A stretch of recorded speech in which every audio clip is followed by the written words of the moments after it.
हरे कृष्ण कृष्ण कृष्ण हरे हरे, हरे राम राम राम हरे हरे। श्री बृहद भागवतामृतम द्वितीय खंड द्वितीय अध्याय हम लोग सुन रहे थे। जब श्री गोप कुमार जी ने वेद उपनिषदों से मोक्ष के विषय में पूछा,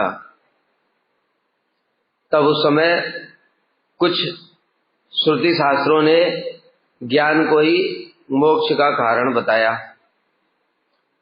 उसके पश्चात में कुछ फिर दूसरे पुराण शास्त्र इत्यादि आए, उन्होंने भक्ति को ही मोक्ष का कारण बताया।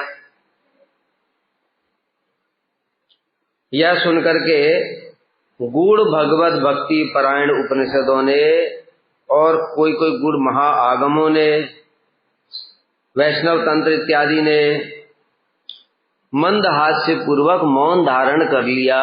वो चुपचाप शांत हो गए। क्यों शांत हुए?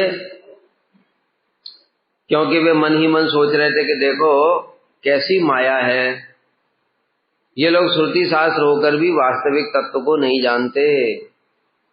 कुछ ज्ञान को ही मुक्ति का कारण बता रहे हैं, कुछ भक्ति का फल मुक्ति बता रहे हैं। वास्तव में भक्ति का गौड़ फल है मुक्ति, और भक्ति का वास्तविक फल है कृष्ण प्रेम। वस्तुतः भगवत भक्ति मार्ग रूप महा उच्चतम शिखर पर आरोहण करने के लिए सोपान क्रम का अवलंबन करना होता है। तो फिर ये जो श्रुति शास्त्र बता रहे थे कि ज्ञान ही मोक्ष का कारण है, भक्ति ही मोक्ष का कारण, इसका कारण क्या है? इसका कारण फिर बता रहे हैं कि क्रमशः प्रगति के लिए ये उपाय बताए गए हैं। इसलिए कर्म, ज्ञान, योग और भक्ति चार प्रकार के साधन, ये चार प्रकार के साधन अलग अलग शास्त्रों में दिए गए हैं। इसलिए जिन शास्त्रों में जैसा दिया गया वो शास्त्र उसकी महिमा ही बताएंगे। इसमें लोगों का भी कोई दोष नहीं है। जिनकी सुकृतियां भक्ति उन्मुखी नहीं है, जिनकी कर्म उन्मुखी सुकृति है। सुकृति का मतलब होता है सुकृति। सु माने शुभ, कृति माने कर्म। तो शुभ कर्म दो प्रकार के होते हैं, एक भक्ति वाले भी होते हैं और एक भक्ति उन्मुखी सुकृति और दूसरी अवांतर फलोन्मुखी सुकृति। जो भक्ति उन्मुखी सुकृति है उसके फल से भक्ति में श्रद्धा होती है, और अवांतर फलोन्मुखी सुकृति के फल से अन्य अन्य कर्मों में श्रद्धा होती है। जो जागतिक दान, पुण्य, व्रत, तप इत्यादि, ये सब अवांतर फलोन्मुखी सुकृति का फल है। और इसके फलस्वरूप फल भी प्राप्त होता है, स्वर्ग और ऊपर के लोग। शास्त्र में बताया, वर्णाश्रम आचारवता पुरुषेण परापुमान विष्णु आराध्यता पंथा नान्यत तत्तोष कारणम। भगवान को संतुष्ट करने का एक ही उपाय वर्णाश्रम धर्म का पालन कर। महाप्रभु ने बोला एहो बाह्य, लेकिन ये श्लोक तो शास्त्र का है। अब ये जिस शास्त्र में ये श्लोक लिखा होगा वो शास्त्र क्या बोलेगा?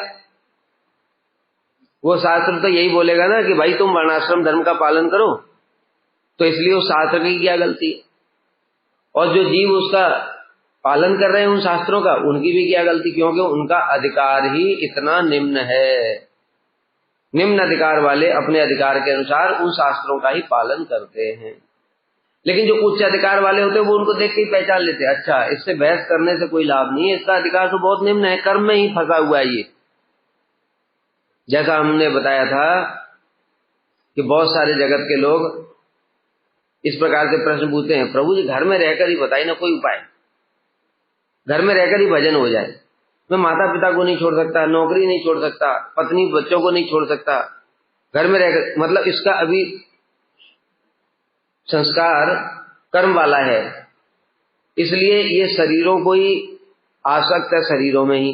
और शरीरों में आसक्त होने पर उसको उस प्रकार का ही उपाय बताया जाए कि वो शरीरों में आसक्ति करते हुए ही भजन कर ले, कि धीरे धीरे क्रमशः प्रगति करेगा। इसलिए उसको फिर उपाय बता देते हैं, ठीक है घर में रहकर भी भजन हो जाता है। कैसे भजन होगा? तुम अपनी पत्नी को भी भक्ति में लगाओ, जो तुम्हारी संतान उत्पन्न होगी उनको भक्ति सिखाओ, माता पिता को भी भक्ति कराओ, सब मिलजुल करके संडे को कम से कम एक दिन बैठ करके थोड़ा कीर्तन कर लो, फतह कर लो। और जो पैसा कमाते हो वो पैसे का एक अंश भगवान की सेवा में लगा दो। सैलरी मिलती है जब, तो उसका एक अंश भगवान की सेवा में लगा दो। बीच बीच में जब बच्चों की छुट्टियां हो जाती हैं, धाम में आ जाया करो, साधु संग कर लिया करो। अब ये जो बता रहे हैं ये वास्तव में भक्ति नहीं है, लेकिन फिर वो बिल्कुल भी नहीं करेगा। इसलिए उसको भक्ति में आगे बढ़ाने के लिए इस प्रकार से बता दिया। इससे थोड़ी बहुत सुकृतियां बनेंगी। भक्ति तो वास्तव में बहुत ऊपर की चीज होती है। भक्ति प्रारंभ ही वहां से होती है जहां से हम सब कुछ, अपनी कामनाओं को छोड़कर केवल कृष्ण की प्रीति की इच्छा करते हैं। वहां से भक्ति शुरू होती है। वास्तव में भक्ति, हम लोग तो साधन भक्ति कर रहे हैं ना, साधन भक्ति में भी ये भी भक्ति नहीं है। भक्ति तो भाव भक्ति को कहा गया। हम लोग सब छोड़ने के बाद भी भक्ति नहीं कर रहे। भक्ति तो इतनी ऊपर की वस्तु है। साधन भक्ति में भी अगर विचार किया जाए तो रुचि से मान सकते हो थोड़ा बहुत भक्ति की तरफ चल दिया है। उसके नीचे तो भक्ति की तरफ भी नहीं है। निष्ठा वाला भी दृढ़ता तो है उसकी, लेकिन कृष्ण की सेवा की अनुकूल रूप में उसके अंदर वासना उदित नहीं हुई है। बहुत जन्मों तक भजन करते करते उसको थोड़ा चित्तबल आ गया है। इस कारण से काम क्रोध मोह उसका कुछ बिगाड़ नहीं पाते। लेकिन अभी क्योंकि इसके अंदर में अनर्थ भी ज्यादा है, अनर्थ ज्यादा होने के कारण वो अधिकतर समय अनर्थों से झगड़े में ही लगा रहता है। लेकिन वो तब भी चित्तबल भी है तो उनको हरा करके बढ़ता रहता है, भजन करता रहता है। रुचि वाला साधक जब उसके अंदर में 3 प्रकार की अभिलाषाएं उत्पन्न हो जाती हैं, प्राप्ति अभिलाषा, सौहार्द अभिलाषा और अनुकूल्य अभिलाषा, यहां से भक्ति की तरफ शुरुआत हुई है। ये इतना मुश्किल काम है और रुचि वाले साधक तो मतलब बिरले ही हैं। अनर्थग्रस्ती उनकी फौज है पूरी। रुचि की स्थिति में अनुकूल्य अभिलाषा अर्थात मैं कृष्ण की अनुकूल सेवा करूं, कृष्ण को कैसे संतुष्ट करूं, ये अभी कर नहीं पाएगा। ये इसके अंदर इच्छा उदित हुई है रुचि में जाकर के। जब वो करेगा तब जाकर के भक्ति शुरू होगी। भक्ति क्या बताया, परिभाषा क्या है भक्ति की? अन्य अभिलाषिता शून्यम ज्ञान कर्माद्यनावृतम आनुकूल्येन कृष्णानुशीलनम। स्वरूप लक्षण है ये। अनुकूल रूप में कृष्ण की सेवा। रुचि वाला भी सेवा कर नहीं सकता है, लेकिन इसके अंदर अभिलाषा उत्पन्न हो गई। ये जो अभिलाषा है यही तो सेवा की ओर ले जाएगी। पहले तो इच्छा ही होनी चाहिए ना। अभी हमारी इच्छा नहीं है, अभी हम कहते हैं हम कृष्ण की सेवा करें, वो नहीं है। ये 3 अभिलाषा एक साथ उदित होती हैं, फिर उसका लक्षण भी प्रकाशित होता है। जब तक अनर्थ बहुत ज्यादा है, अपराध बहुत ज्यादा है, तब तक रुचि में कैसे जाएगा? पहले तो निष्ठा ही आ जाए, बड़ी बात है। भजन में निरंतरता ही नहीं आ रही। बड़े से बड़े धुरंधरों की भी भजन में निरंतरता नहीं है। निरंतरता आ जाएगी उसके बाद में भी, तब जाके रुचि में कभी प्रवेश होगा किसी जन्म में। जब रुचि में प्रवेश हो गया तब वो उस प्रोसेस की ओर बढ़ रहा है। ठीक है, जैसे ये समझो कि जो बच्चा होता है ना, बच्चा जब पढ़ाई करता है तो 5वीं क्लास में है अभी उसके लिए इंजीनियरिंग या मेडिकल बहुत दूर है। लेकिन जब 12वीं में आ जाता है, 12वीं का मतलब है अब वो इंजीनियरिंग और मेडिकल की ओर बढ़ सकता है। कैसे? अच्छे से पढ़ाई करेगा 12वीं में, फिर एंट्रेंस की तैयारी करेगा, एंट्रेंस देगा, फिर उसमें सफल हो जाएगा, तब एडमिशन होगा, तब पढ़ाई वहां की शुरू होगी। ठीक है, उसी प्रकार से अभी हम भक्ति से बहुत दूर हैं। हम भी, उनकी तो बात छोड़ो जो कि अपने भोग करते हुए भजन करना चाहते हैं, उनकी बात छोड़ दो।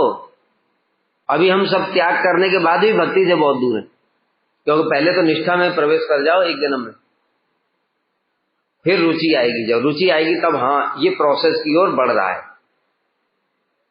तब प्रोसेस चालू। अनुकूल अभिलाषा इसके अंदर में आई, इच्छा आ गई, हाँ मैं कृष्ण की सेवा करूंगा। फिर वो इच्छा ही धीरे धीरे आगे बढ़ा करके आसक्ति और फिर भाव को प्रकाशित करेगी। जब भाव प्रकाशित हो जाएगा तब वो अनुकूल कृष्णानुशीलनम शुरू होगा। वो उत्तम भक्ति है, वो भक्ति कही जाती है। तो जो नीचे की चीजें हैं, तो फिर भैया उत्तमा भक्ति तो भाव में शुरू होती है। अब ये बताओ तो नीचे वाला फिर क्या करे, छोड़ दे माला? तो क्या करता रहे?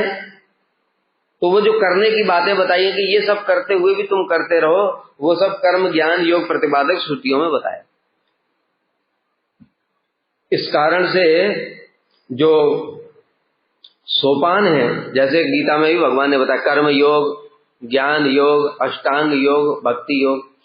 भगवान खुद कह रहे हैं कि भक्त्या माम अभिजानाति यावान यचस्मि तत्वतः, भक्ति से ही तुम मुझे तत्वपूर्वक जान सकते हो।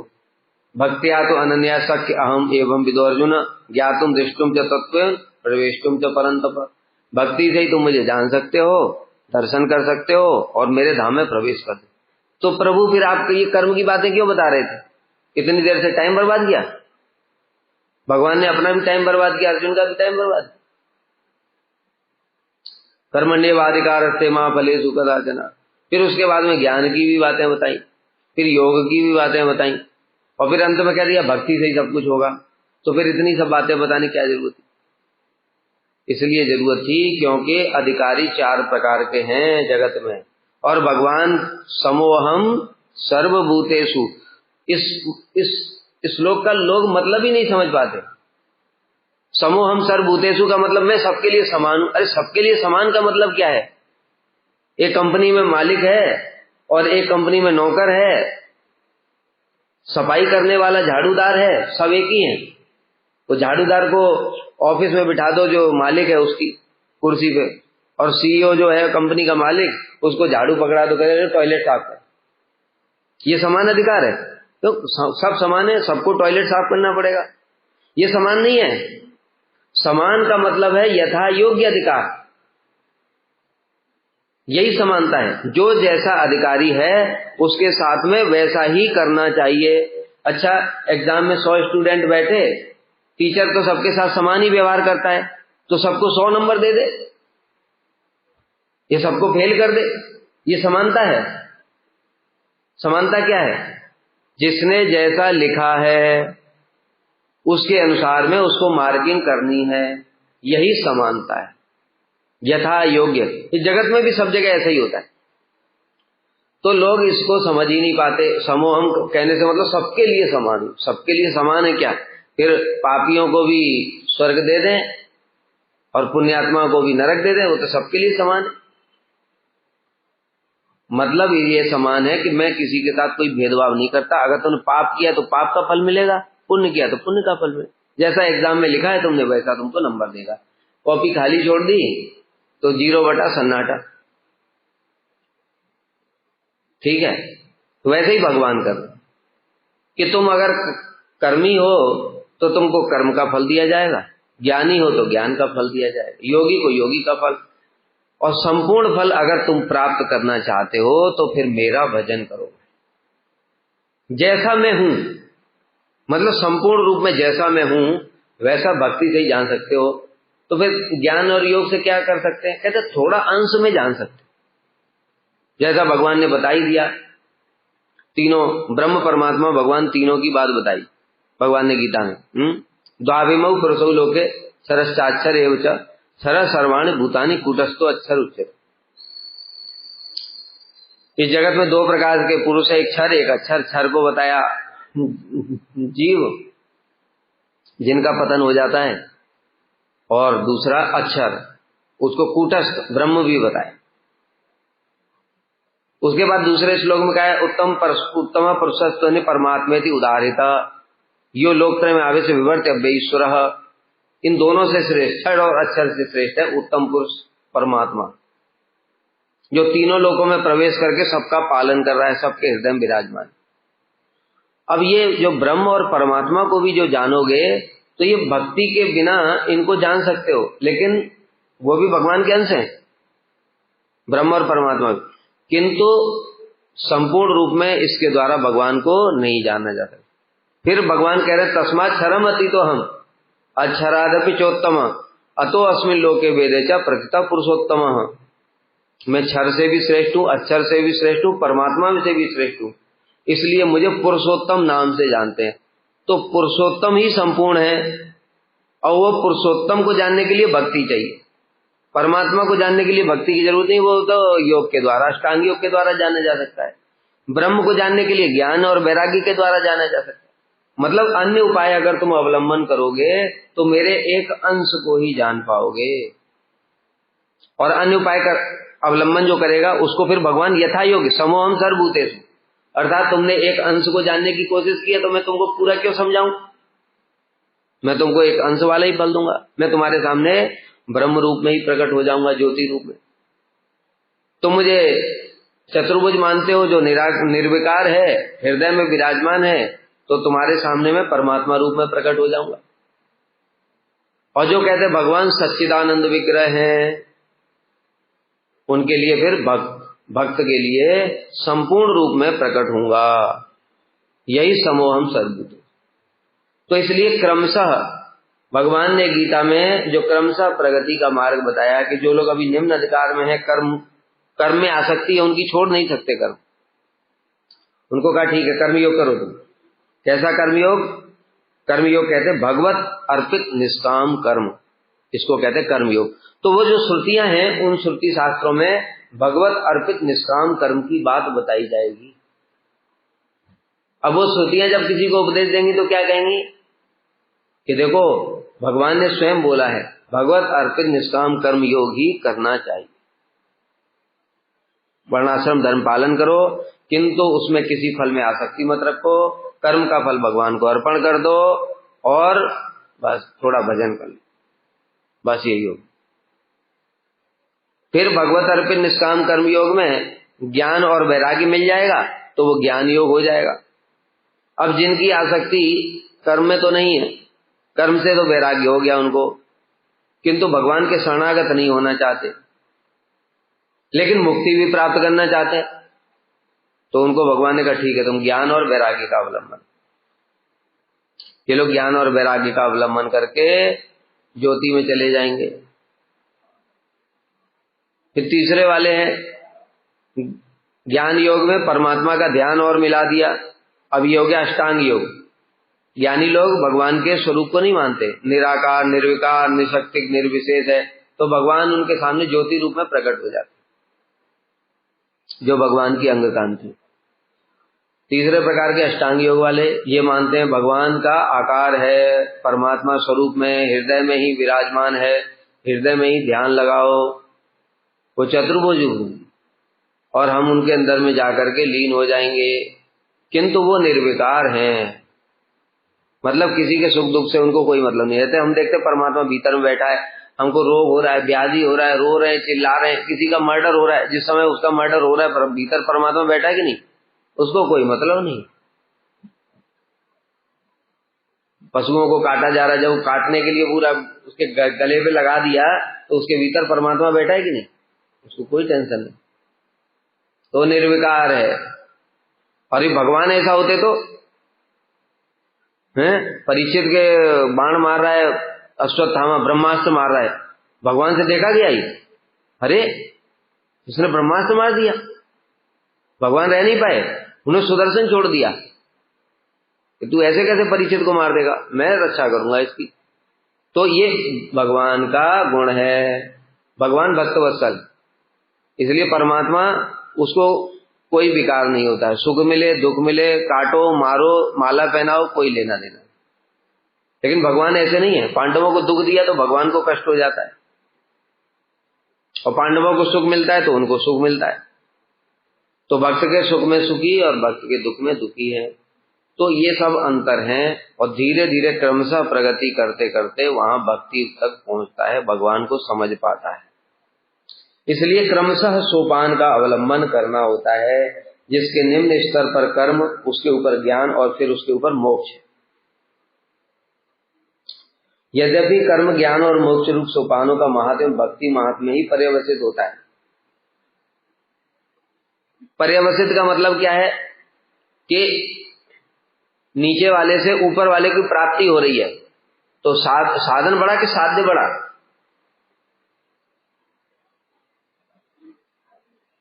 पढ़ाई करके नौकरी मिल रही है, तो नौकरी के लिए पढ़ाई कर रहे हैं कि पढ़ाई के लिए पढ़ाई कर रहे हैं? नौकरी के लिए। तो साध्य बड़ा होता है तो जो इसीलिए यहाँ पर कह रहे कर्म ज्ञान मोक्ष सोपानों का महात्म्य, इनका महात्म्य क्या है? तुमने पढ़ाई करी तो अलग अलग पढ़ाई करते ना, हमने एक घटिया कॉलेज से, स्कूल के, गांव के प्राइमरी कॉलेज से पढ़ाई करी, और एक किसी ने बढ़िया पूरा जो इंडिया का बेस्ट स्कूल है वहां से पढ़ाई करी, तो उनका महात्म्य क्या है? नौकरी भी वैसी ही मिलती है। इंजीनियरिंग कॉलेज बहुत सारे हैं, किसी ने आईआईटी से पढ़ाई करी, उसका महात्म्य अधिक होता है, उसको पैकेज ज्यादा मिलता है। तो ये जो है, जो ऊपर का जो नीचे का जो कर्म ज्ञान योग इत्यादि हैं, इनकी महिमा भी पर्यवसित हो जाती है भक्ति में, अर्थात भक्ति के द्वारा ही इनकी महिमा को जाना जाता है। ठीक है, किसने किस प्रकार का साधन किया उसको उस प्रकार की भक्ति मिलेगी। वो भक्ति की महिमा से नीचे वाले की महिमा समझो। जैसे भी बताया कि किसी को आईआईटी से पढ़ा, उसको गूगल में और इस बड़ी बड़ी कंपनियों में ले जाएंगे, तो उनके जो पैकेज मिला उससे उनकी जो पढ़ाई करी उसका महिमा प्रकाशित हो रहा है। ठीक है, उसी प्रकार से कोई छोटे मोटे कॉलेज से किया तो छोटी मोटी मिल जाएगी 20-25 हजार की नौकरी छोटी मोटी कंपनी। इसी प्रकार से कर्म ज्ञान योग। अच्छा एक बात बताओ, अगर पढ़ाई करी उसने और नौकरी नहीं मिली, फिर उसकी क्या, पढ़ाई की क्या महिमा रही है बताओ? डिग्री की कोई महिमा रही? लोग गालियां और देंगे, माँ बाप का पैसा बर्बाद करके रिक्शा चला रहा है, पोस्ट ग्रेजुएशन ग्रेजुएशन करके भी रिक्शा चला रहा है। इससे तो तू ना पढ़ता तो ही ठीक रहता, क्योंकि ना पढ़ने वालों का भी वही फल है। जिसने पढ़ाई नहीं करी वो भी रिक्शा चलाएगा। तुम इतना पढ़ लिख करके इंजीनियर बनकर भी रिक्शा खोल करके या दुकान खोल करके चाय की बैठे हुए, ठीक है, एमबीए चाय वाला। तो इसकी फिर इसका महात्म क्या हुआ? महात्म कब है? जब वो ऊपर वाले चीज को, साध्य को प्राप्त कर लेगा, तभी महात्म है। इसलिए भागवत में बताया, ने यत कर्म धर्माय न विरागाय कल्पते न तीर्थ पद सेवाय जीवन मृतो ही सा। ये कर्म क्यों कर रहे हैं? धर्म के लिए। धर्म क्यों कर रहे हैं? वैराग्य के लिए, ज्ञान इत्यादि। वैराग्य का फल क्या है? भक्ति, तीर्थ पद, सेवा। इसलिए इन सबका कर्म ज्ञान योग का जो महात्म्य है वो भक्ति में पर्यवसित हो जाता है। ये बात कह रहे हैं। तथापि कर्म ज्ञान और मोक्ष का महात्म्य निरूपित करते समय प्रसंग क्रम से भक्ति का महत्व उल्लेख करने पर भी उससे भक्ति का यथार्थ महत्व निरूपण नहीं होता है। तो इनका महात्म्य कब है कर्म ज्ञान योग का? जब ये भक्ति में प्रवेश कर जाए। लेकिन कर्म ज्ञान योग की बात करते समय भक्ति की महिमा उसमें बताते हैं, वो भक्ति का वास्तविक महिमा नहीं। कि जैसे कर्म भक्ति से स्वर्ग मिल गया, भक्ति से ज्ञान मिल गया, मोक्ष मिल गया और बाकी जागतिक वस्तुएं मिल गई, ये भक्ति की महिमा नहीं है वास्तविक महिमा। भक्ति की वास्तविक महिमा कब होती है? जब अलग से भक्ति की महिमा बताई जाती है। वास्तविक भक्ति की महिमा क्या है? और उपनिषदों में ये सब बातें चल रही हैं, तो समझना आसान बात थोड़ी है। उपनिषदों की बातें हम कैसे समझ लें? मूढ़ बुद्धि। इसलिए जितना समझ में आ रहा है ठीक है, नहीं तो जब भागवत महापुराण कुछ बोलेंगे तब समझेंगे। मोक्षो अनुभगवन मंत्र जप मात्रात् सुसिद्ध्यति न वेति कैश्चिद आम्नाय पुराणादिभि उल्बणः आगमानां विवादो अभूतम असोढ्वा बहिर्गता ते पुराण आगमा कर्णोपिधायोपनिषद युता। अब बड़ी बात हुई, किसी ने कह दिया कि मंत्र के जप के प्रभाव से ही मोक्ष होता है। जो गोपाल मंत्र जप रहा है उस मंत्र के जप से ही मोक्ष होता है। किसी ने कहा इस प्रकार से नहीं होता है, और भी उपाय हैं। मतलब भक्ति की महिमा जो बता रहे हैं वो तो ठीक है, चलो भक्ति से मोक्ष होता है। तो जो भागवत पुराण इत्यादि वो हंसने लगे, कहते हैं देखो भक्ति की क्या महिमा समझ रहे हैं ये लोग, भक्ति से मोक्ष इतना तुच्छ वस्तु। तब भी वो हंस रहे थे, क्योंकि अब भक्ति का निरादर नहीं हो रहा है। ठीक है, भक्ति का अपमान नहीं हो रहा है। भक्ति से मिल जाता है, स्वर्ग भी मिल जाता है, मोक्ष भी मिल जाता है, ये अपमान नहीं है भक्ति का। लेकिन कुछ लोगों ने, मतलब शास्त्रों ने कुछ और बोला कि नहीं नहीं, मंत्र जप से नहीं होगा, ज्ञान से ही होगा। ये भक्ति का अपमान हो गया। इस प्रकार वेद पुराण आदि के साथ आगम आदि का वाद विवाद हो गया, लड़ाई झगड़ा शुरू हो गया, कोई कुछ बोल रहा है, कोई कुछ बोल रहा है। तब उस वाद विवाद को सहन न करने के कारण, क्योंकि कुछ लोगों ने बताया फिर जिनका जैसा अधिकार था, अब कर्म वाले क्या कहेंगे, नहीं नहीं भक्ति से क्या हो जाएगा। तो अब ये भक्ति की महिमा को अनादर हो रहा है, ये सब भक्ति वाले शास्त्र लोग सहन नहीं करते। जो भक्त लोग हैं वो भक्ति का अपकर्ष स्वीकार नहीं कर सकते, इसलिए गूढ़ महापुराण भागवत इत्यादि और जो बताया था सात्वत तंत्र वैष्णव तंत्र, ऐसे करके कान में उंगली डाल करके वहां से चले गए। क्योंकि कभी भी भगवान भक्त का अपमान नहीं सहन करना चाहिए। अगर सामर्थ्य है, अब इनसे बहस करने से तो कोई फायदा नहीं है, वो तो खुद ही पुराण है, शास्त्र है, उनसे क्या बहस करना, वो तो बदलने वाले नहीं है, जैसे वैसे ही रहेंगे।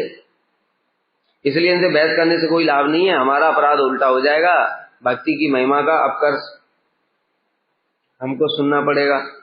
इसलिए कान में उंगली डाल करके चलेगा, ऐसा ही करना चाहिए। कहीं वैष्णवों की निंदा हो तो कान में उंगली डाल करके चलेगा।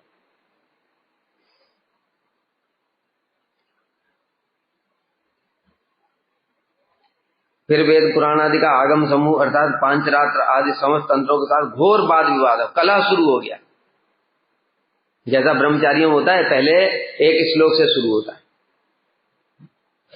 श्लोक शुरू हो गया और श्लोक के वाद विवाद शुरू हो गया, नहीं हमने तो ऐसा सुना, नहीं हमने तो ऐसा सुना, और वाद विवाद बढ़ते बढ़ते फिर ऊंचे ऊंचे आवाज में बात करने लगे, झगड़ा शुरू हो गया। अड़ोसी पड़ोसी दो चार वैष्णव और आगे देखने के, फिर वो एक कोई किसी के पक्ष में हो गया, कोई किसी के पक्ष में हो गया, तो कलह शुरू हो गया। फिर अब विवाद बढ़ गया।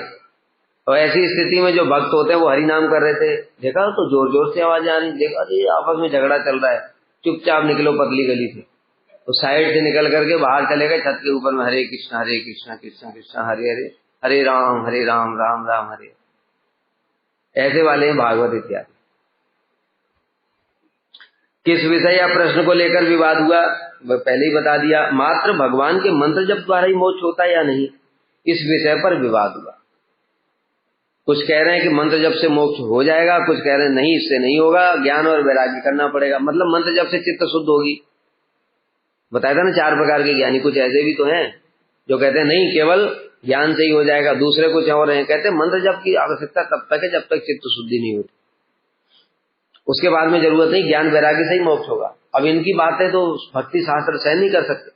जो ये भी स्वीकार कर रहे हैं कि मंत्र जप से मोक्ष हो जाएगा, उनकी बात तो ये सहन कर लेंगे, क्योंकि मंत्र जप भी भक्ति के अंतर्गत है कि भक्ति से मोक्ष होता है, चलो ये भी सुन लिया। लेकिन इसके नीचे वाली बात ये सहन नहीं कर सकते। तो वे शास्त्र अर्थात गूढ़ महापुराण आगम उपनिषद उस विवाद तथा उसके हेतु संदेह तक को सहन न कर पाने के कारण सभा का परित्याग करके चले गए।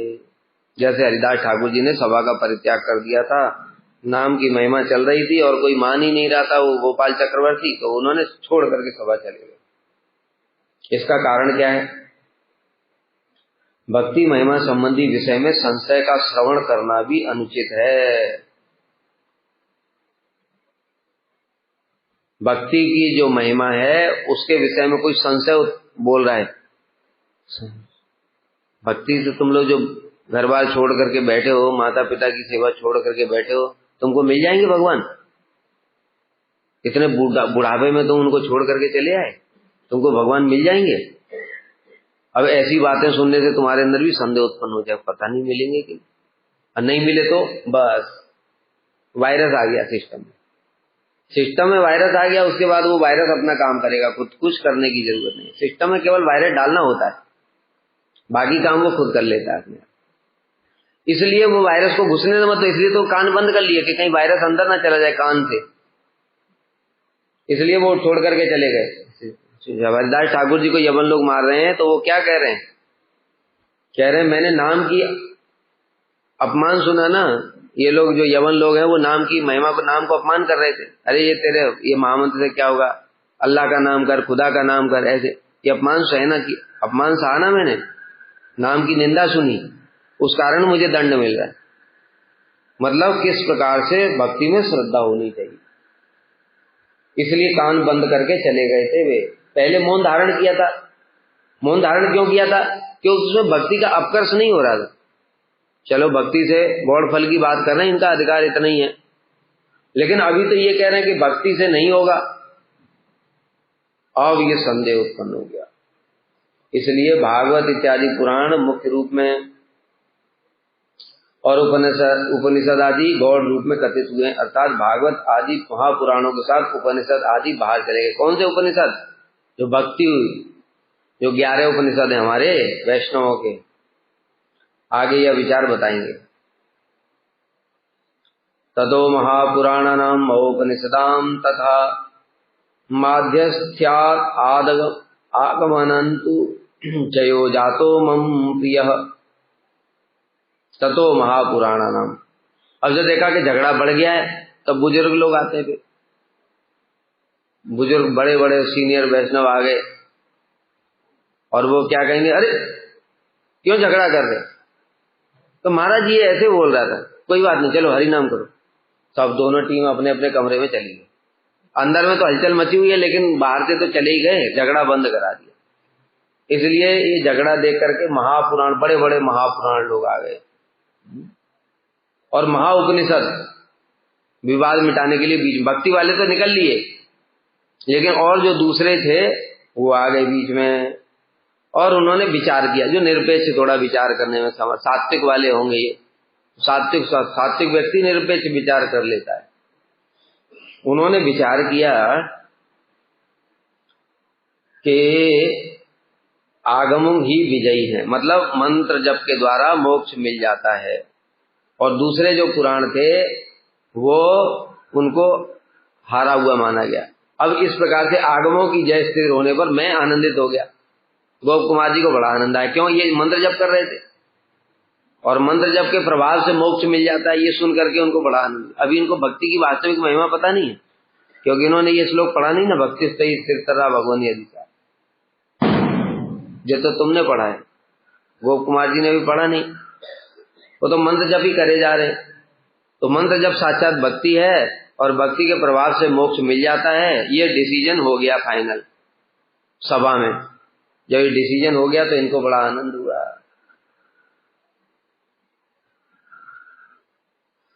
वस्तुतः उन समस्त शास्त्रों के बाहर जाने का कारण था मध्यस्थता, अर्थात किसी का भी पक्ष ग्रहण न कर दोनों पक्षों के विचारों तर्कों को सुनकर यथायथ अर्थ का निर्धारण करना। तत्पश्चात महापुराण महाउपनिषदों ने विवाद मिटाने में मध्यस्थ होकर आगमों को ही विजयी घोषित किया। फिर महापुराण आ गए, उन्होंने कहा भाई इनका फैसला करना पड़ेगा, इसलिए वो आगे बड़े बड़े लोग, और उन्होंने आगमों को जय घोषित कर दिया। उससे मुझे बड़ा आनंद हुआ, क्योंकि मैं मंत्र जप का पक्षपाती था। भाई उनको सारी सिद्धि मंत्र से ही प्राप्त हुई है, इसलिए उनके पक्ष में जब फैसला जाएगा तो आनंद तो होगा ही। इसलिए गोप कुमार बड़े आनंद हुए, जैसा कि विष्णु पुराण में लिखा हुआ है।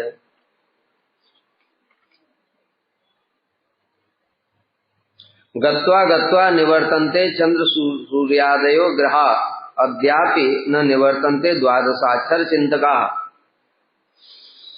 कह रहे हैं चंद्र और सूर्य आदि ग्रहों की पुनः पुनः सृष्टि और संहार होता है।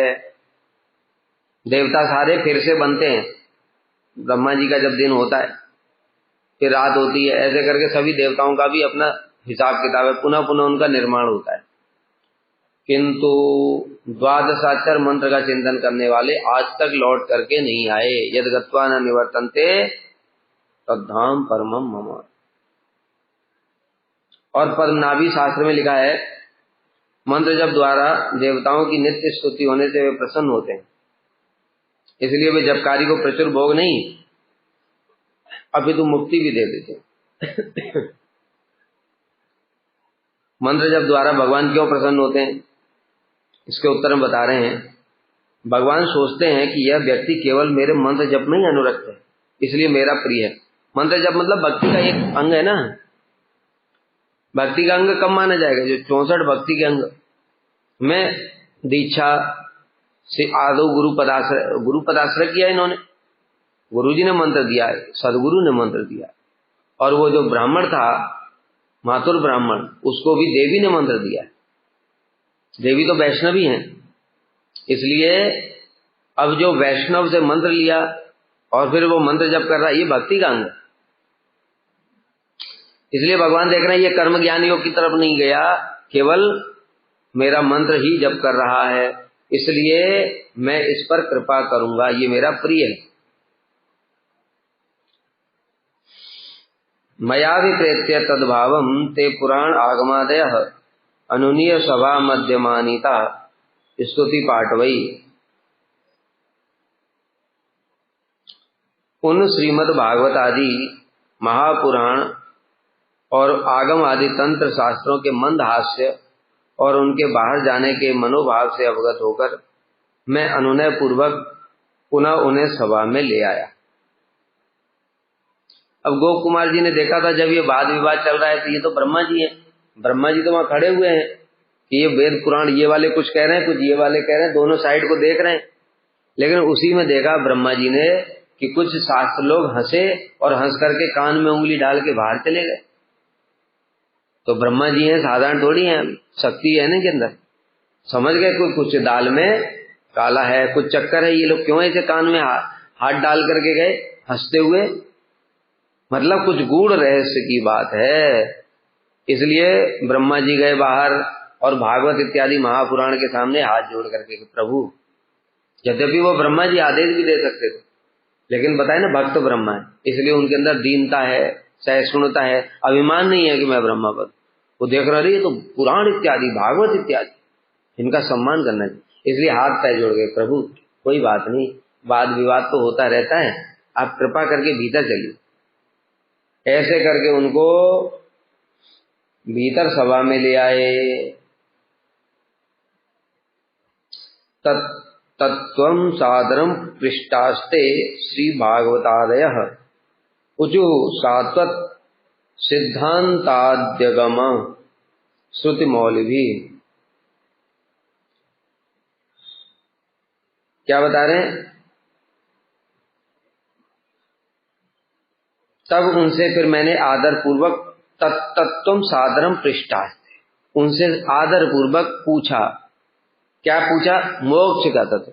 प्रभु आप लोग हंस के बाहर चले गए थे, आप कृपा करके मुझे मोक्ष का तत्व बताइए। श्री भागवत आदि किनसे पूछा? भागवत हैं, उपनिषद हैं और सात्वत तंत्र इत्यादि हैं जो भक्ति परक ग्रंथ थे, उनसे हाथ जोड़ करके पूछा। ऊचु उन्होंने कहा सात्वत सिद्धांताद्या आगम श्रुति मौलिवी, सबने मिलकर के श्रुति मौली जी उपनिषद गण, सात्वत सिद्धांत आगम और भागवत जी सबने मिलकर के एक साथ में कहा, सुनो भैया ब्रह्मा जी,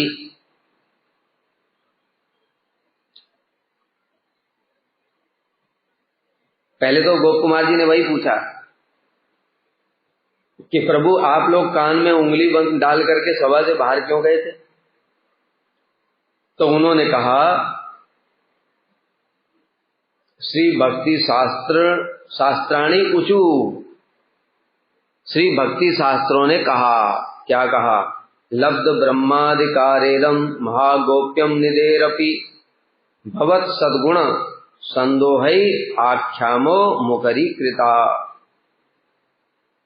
लब्ध ब्रह्माधिकार वेदम अधिकार इदम, भैया तुमने ब्रह्मा पद प्राप्त कर लिया है, हे नवीन अधिकारी, ब्रह्मा पद प्राप्त करने वाले नवीन अधिकारी। महागोप्यम निधि अपि, इसलिए यह महानिधि महागोपनीय परम गोपनीय जो भक्ति तत्व है वो भी हम तुमको बताएंगे। क्यों? भवत सद्गुण, तुम्हारे अंदर में सद्गुण है।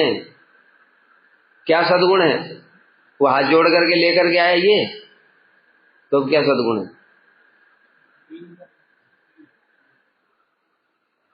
दीनता फीनता से नहीं बताने वाले, क्योंकि ये भगवान का भजन कर रहे हैं, अधिकार यही है श्रद्धा, क्योंकि उनको पता है ये मंत्र जप कर करके यहाँ पहुंचा है और मंत्र जप भक्ति का अंग है, इसलिए ये भक्ति का अधिकारी है, ये सद्गुण है। हम लोग क्या देखते हैं किसी में, कोई बहुत बड़ा गुणवान है, सत्य बोलता है, कोई बहुत बड़ा दयालु है, दानवीर है, करोड़ों रुपया गरीबों में बांट देता है, कंबल इत्यादि। हमने कहा बैठो कथा सुनो, और कथा सुनने के टाइम में कभी इधर देखता, इसको वो जगन्नाथ जी के मंदिर के सामने 100 भिखारियों को दान कर देना। हमने कहा थोड़ा कथा सुनो, उधर वहां कुंभ में चल रहा है, वहां भंडारा करना है। हम कहेंगे भैया ऐसा करो, तुम जाओ यहां से, ठीक है, तुम दान पुण्य करो और इसी 84 लाख में चक्कर काटो, उसके बाद जब वहां पर शांति ना मिले तब आ जाना। तो ऐसा इसके अंदर अब सद्गुण है कि नहीं? बढ़िया भी है, आकर के प्रणाम भी किया, बैठा, गरीबों को दान पुण्य भी कर रहा है, लेकिन हमको इससे क्या लेना देना? भक्ति का अधिकारी है ही नहीं। तो जो भक्ति का अधिकारी नहीं उसको बताने से लाभ क्या? इसलिए यहाँ सद्गुण का मतलब हरऊ अभक्त से कुतो मद्गुण यस्यास्ति भक्तिर भगवती कि सर्वै गुण तत्र समासते सुरा। हरऊ अभक्त से कुतो महदगुण, जो भगवान के भक्त नहीं है उनके अंदर महदगुण कहां से आएंगे? महदगुण मतलब क्या? यही भक्ति वाले गुण। इसलिए भव सद्गुण, आपके सद्गुणों को देख करके, सद्गुण मतलब भजन में तुम्हारा स्वभाव, इसका स्वभाव कैसा है? शुरू से ही ठाकुर जी को अच्छा लगना चाहिए, ठाकुर जी की सेवा अच्छी से अच्छी कैसे करूं। विष्णु जी के मंदिर में गया था जब पृथ्वी पर, और वहां राजा बन गया, तो राजा बन करके ठाकुर जी की अच्छे से अच्छे सेवा, राज्य की सारी संपत्ति वैभव को ठाकुर की सेवा में लगा। पुरी में बन गया राजा, तो पुरी में राजा बन गए गोप कुमार जी, तब उन्होंने सारा यहाँ का भी सब अधिक से अधिक अनुष्ठान जगन्नाथ जी की खुशी के लिए बढ़ा दिए, सारे राज्य के लोगों में और बढ़िया बढ़िया उत्सव करवाए। स्वर्ग में गए, वहां भी उन्होंने भक्ति के काम ही किए, और इसी प्रकार से अन्य अन्य जगह पर भी भक्ति के, ब्रह्मा बनकर भी उन्होंने वैष्णवों की सृष्टि करी। तो ये बात पुराणों को पता है, पुराण तो साधारण नहीं है। जब तपोलोक में ही अंतर्यामी सब, तो सत्यलोक में तो अंतर्यामी होंगे ही, इसलिए सब जानते हैं वो। इसलिए उन्होंने देखा इसकी भक्ति में बड़ी रुचि है, भगवान की भक्ति के सेवा के लिए सारा काम करता है, इसलिए भगवान के भजन के स्वभाव और गुणों से वशीभूत होकर यह तत्व महामूल्यवान रत्नों से होने पर भी, परम गोपनीय होने पर भी हम तुमको बता रहे हैं।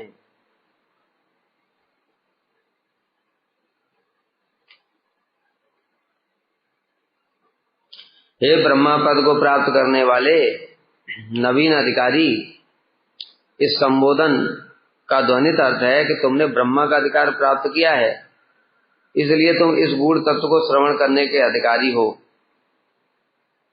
क्योंकि तुमने जो ब्रह्मा का पद प्राप्त किया वो भक्ति से प्राप्त किया, इस भक्ति से प्राप्त करने के कारण तुम इसको श्रवण करने के अधिकारी हो। यह तत्व महानिधि से भी अधिक गोपनीय है, जगत की सारी संपत्ति उससे भी ज्यादा गोपनीय है। कितना गोपनीय? भगवान स्वयं कह भागवत में, राजन प्रतिगुरुअलम भवताम यदुनाम दैवम प्रिय कुलपति कम चकिंग करो व अस्तु एवं अंग भगवान भजताम मुकुंदो मुक्तिम ददाति कर्षित स्मन भक्ति योगम। इतना गूढ़ है ये। हे राजन, परिचय जी से कह रहे हैं, सुनो, जो यदुकुल के लोग हैं उनके भगवान कृष्ण किसी के पति हैं, किसी के पिता हैं, किसी के भाई हैं, अन्य अन्य संबंध हैं। इतना होने पर भी अपने भजन करने वालों को भगवान मुक्ति दे देते हैं, भक्ति नहीं देते। हम किसी को पहले कैसे टरकाते हैं? छोटा मोटा कुछ चीज देकर, जब नहीं मानता है अंत में और देख लेते योग्यता भी है, खाली नहीं मानने से नहीं होगा, योग्यता भी है और इसको बार बार उत्कंठा भी है प्राप्त, तब कहते ठीक है ये बड़ी वस्तु दे। शास्त्र में वर्णन है कि जब कोई शिष्य योग्य होता है तो गुरु अपने हृदय के बातों को उसके सामने प्रकाशित कर देते हैं, सबके सामने नहीं करते। महाप्रभु ने रस तत्व रूप गोस्वामी को ही क्यों दिया? सबको तो दिया नहीं। इसलिए तुम अधिकारी हो और यह तत्व महानिधि से भी अधिक गोपनीय है, इसलिए हम तुमको दे देंगे। यद्यपि यहां पर कह रहे हैं ब्रह्मा के समीप प्रकाशित करना भी इस तत्व को अनुचित है, लेकिन तुमने वर्णाश्रम धर्म से प्राप्त नहीं किया ब्रह्मा पद, तुमने भजन से प्राप्त किया, इसलिए तुमको देंगे।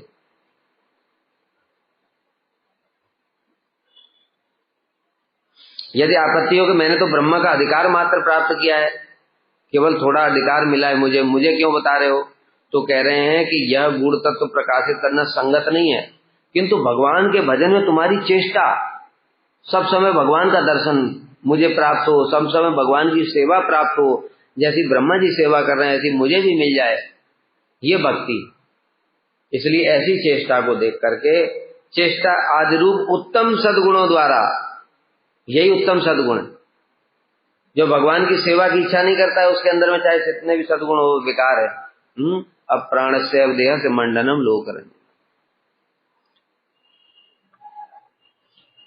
इसके द्वारा, इन गुणों के द्वारा वशीभूत होकर हम स्वयं ही तुम्हारे निकट इसको प्रकाशित कर रहे हैं।